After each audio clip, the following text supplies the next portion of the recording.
The DCAU, one of, if not the best superhero universes we have ever seen on screen. It gave us some of the best shows, the best movies, and some of the best iconic moments we have ever seen on screen. This to me truly is the best interpretation for each and every character that we get throughout this universe. And honestly, one of the most interesting characters is the character of Static Shock. Since we saw him in the DCAU, he has not been in many projects at all. Now, this does go into a little bit of the rights of the character, as he is not technically owned by DC. He is from Milestone, and they just had an agreement with DC, so that is why we did get the show Static Shock. However, that is also why it has been difficult to put him in projects going forward. He did appear in Young Justice. However, again, outside of a couple brief appearances throughout episodes, he has not gotten his own solo project. But what if I told you we could have had more of Static Shock? What if I told you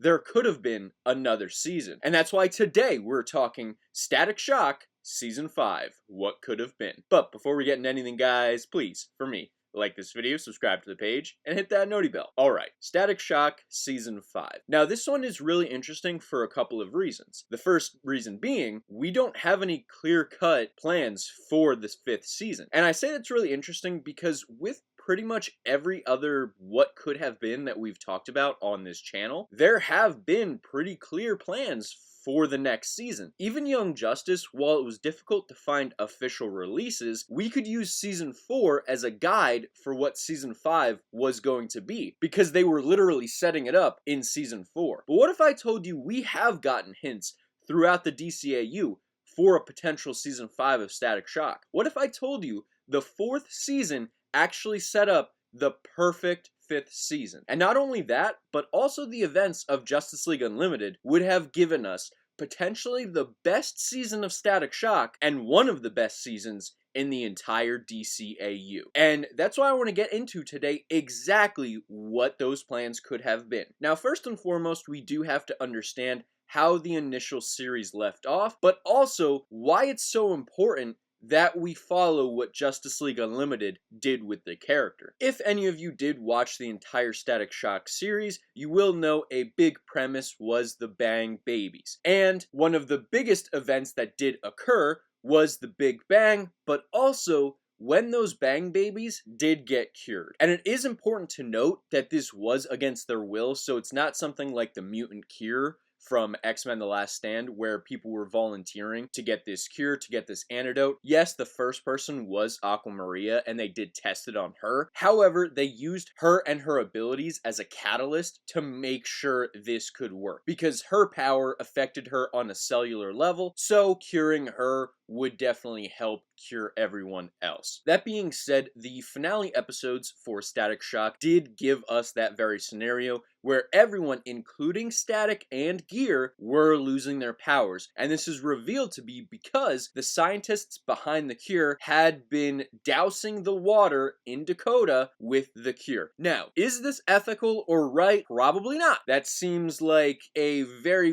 very gray area that they did utilize. You could argue that most of the Bang Babies were evil and used their abilities for bad, so they do not get a say in the matter. However, what about characters like Static? What about characters like Gear? They're good guys. What about other characters who simply did not use their abilities for good or evil? What if they just used them for mundane reasons, day-to-day purposes? Still did not matter. They wanted the Bang Babies gone, so they enacted their plan to cure everyone at once. However, Gear did undo this for Static and himself at least, but that's not all, because Hotstreak and Iban also had a plan, and that plan resulted in not only them getting their powers back, but they ended up merged. And this is really interesting because it could set up a potential big bad villain for Season 5. And that's what I'm going to get into when we talk about the specifics for Season 5, because I think there are a couple really interesting things you can do, and one of which would be a slight time skip. The events of Static Shock take place when he is between the ages of about 15 to 17. So he is nearing the end of his high school journey. To me, the best decision would be to fast forward about a year's time. Make Season 5 pick up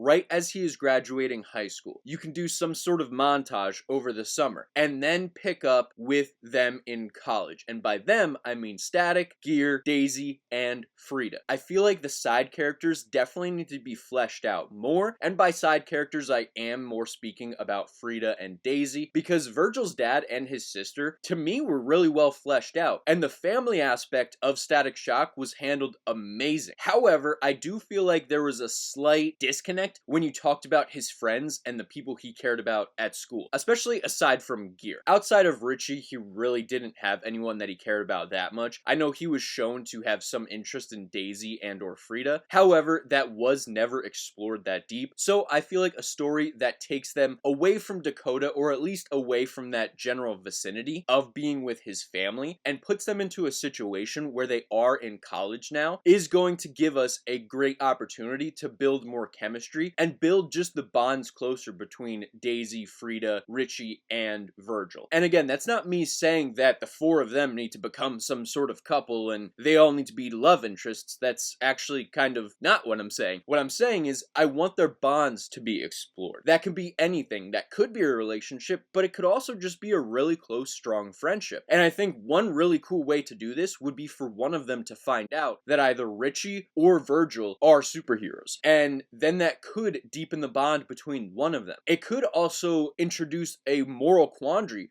for that person. Should they tell either the other one, Frida or Daisy? If Frida finds out, should she tell Daisy? Or if Daisy finds out, should she tell Frida? That could give us a really interesting debate that a character has to have realistically from within, because we know if she asks either Richie or Virgil, they're both going to say, no, we need you to keep this a secret. It's very important. So that could be a really interesting storyline to go down. And also Static having to juggle going to college, maybe maintaining a secret identity with both these characters and maintaining a close bond with both of those characters while all still being Static. Because there is still going to be crime in Dakota. And especially with the return of a merged Hotstreak and Iban, that could lead to a really big threat that could cause Virgil or Gear's identity to be revealed, at least to the people he is closest to. Again, that happens often in superhero stories. As a villain gets stronger, they tend to be able to find out more, especially with Iban's proclivity for being able to travel between dimensions. He can open black holes. So could he use that as a way to spy on Static, his arch enemy, to gain information, to learn his secret identity? Well, yes, that could absolutely happen. And honestly, I think one of the other really interesting things that could happen in this season, and really should be explored, is something we got teased in Justice League Unlimited, but also partially teased in the Future Shock episode, where he does meet Batman Beyond. And that really interesting thing to me is his journey to joining the Justice League, because we really haven't seen any progressions towards that. We've seen him interact with members of the Justice League. We've seen him interact with Batman and Superman on multiple occasions, Jon Stewart as well. So I feel like this season would have given us the perfect opportunity for him to at least start to explore the idea of him joining the Justice League. Now, am I saying that episode 1 he should have joined the League and just been a full-time member? No, absolutely not. I'm actually saying the opposite. I feel like a lot of the season should have focused on his moral dilemma to either join the League and help fight for a greater good, or remain the same.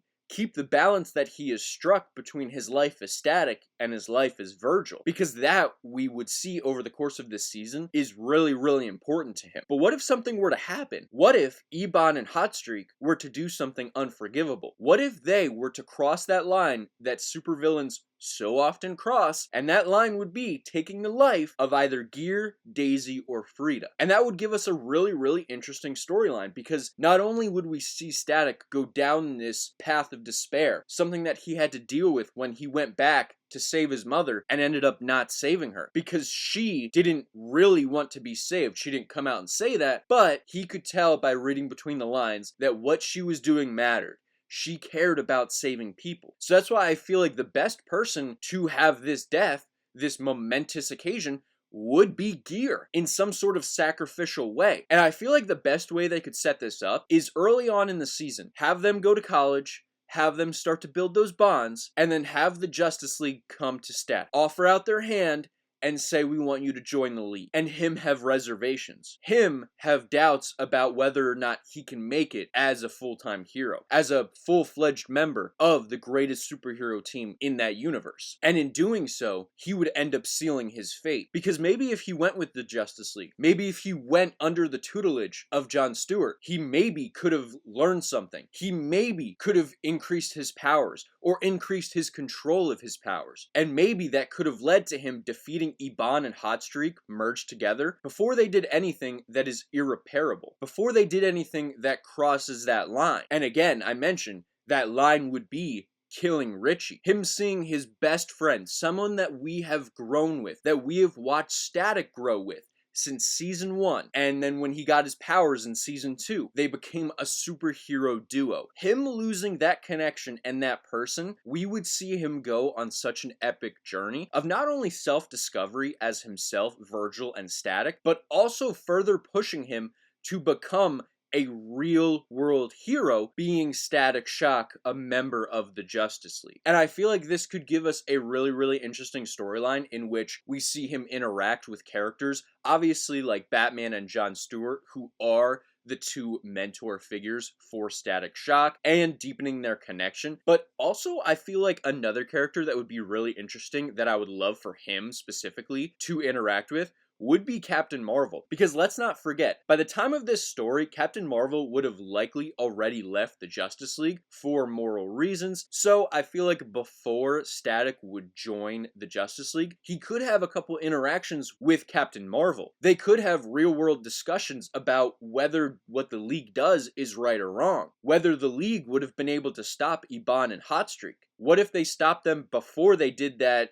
mass murdering event that ended with Gear's death? But what if they crossed the line like Shazam or Captain Marvel in this world sees that they did cross the line in the Cadmus arc? And what if he puts those doubts into Virgil, and that's why he doesn't join the Justice League so early on? Again, one of the really interesting things is that we do know Virgil does eventually join the Justice League, because Justice League Unlimited did give us a look at the future, and we saw Static in the future, and he was a full-fledged member of the Justice League. However, this was about 40 to 50 years in the future. So with that being said, we do have a ton of time to get there. So if he didn't get there in season 5, that is okay. However, I do think it would have been really cool to see him go on that journey of self-discovery, go through that journey of loss. I mean, we did see him deal with the loss of his mother. However, we didn't get to see that fully on screen. And by that, I mean we didn't see the death of his mother on screen and then episodes all covering that specific event. We more so did it in the realm of flashbacks and him time traveling. So this would offer a really cool thing for audiences to see, as we would see a grieving hero having to deal with the grief. And then maybe that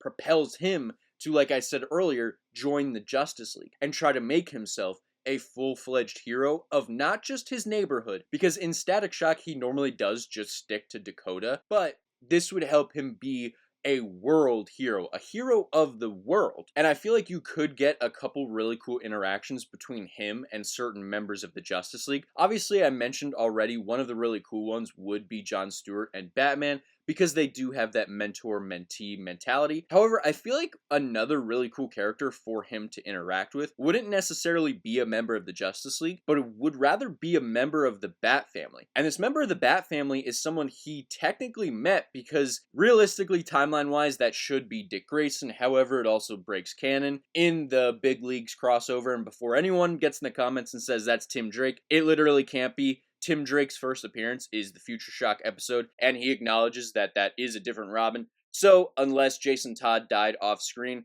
or Tim Drake magically got his memories wiped, it can't be Tim Drake. It just isn't. So, before anyone says that in the comments, I already know it breaks canon, doesn't make sense.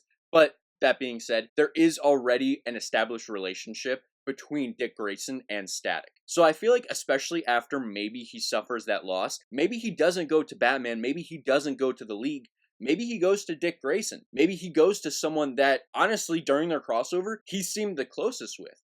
I mean, Dick Grayson was the kindest to him over Batman, at least until later on when Batman did gain respect for Static and rightfully so because he did take down the Joker. I feel like that could give us the possibility for a really cool storyline. Maybe have him in Bloodhaven for an episode or two. Maybe they take down a villain or two together. And maybe Nightwing teaches him a thing or two about loss. And maybe he empathizes with Static about the loss of a parent, because as we know, Dick Grayson lost both of his parents. So they can really bond over that common ground of loss together, the loss of a parent, and what you do after that loss. Virgil became Static, a hero, but now another loss occurred, so what is he to do? And that could be a really interesting thing that they do progress together through. And honestly, I feel like this would be really cool to see unfold on screen. However, let me know down in the comments, which of these storylines would you have enjoyed most?